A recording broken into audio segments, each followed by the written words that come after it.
When he was elected as Prime Minister, Najib Razak promised to reverse decades of treating Malaysians differently based on their ethnicity. He had a catchy slogan, One Malaysia.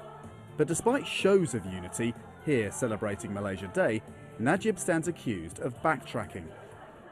Following a controversial election earlier this year, where voting was mainly along ethnic lines, Najib announced a package of measures specifically for one section of society, the Bumi Putra, or people indigenous to Malaysia, or those ethnically Malay. They alone will be the beneficiaries of a $1 billion economic empowerment plan.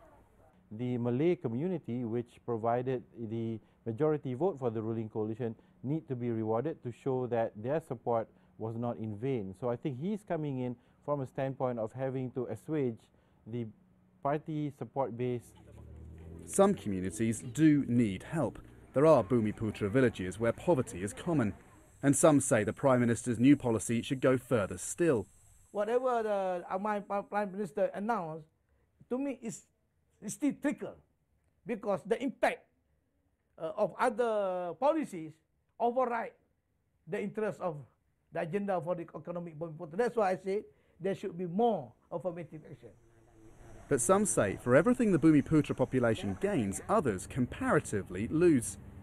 About a third of Malaysia's population is not ethnically Malay. Of those, most are of Indian or Chinese descent, and they won't receive any benefits from the new plan, however poor or disadvantaged they might be. This video puts current politicians into archive footage to make it look as though they were witness to Malaysia's independence. Filmmaker Pete Teo is making a point. The nation's founding leaders strove for unity.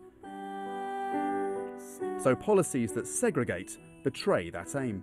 Oh, of course, it makes me feel like what I felt all my life, which is I'm a second-class citizen.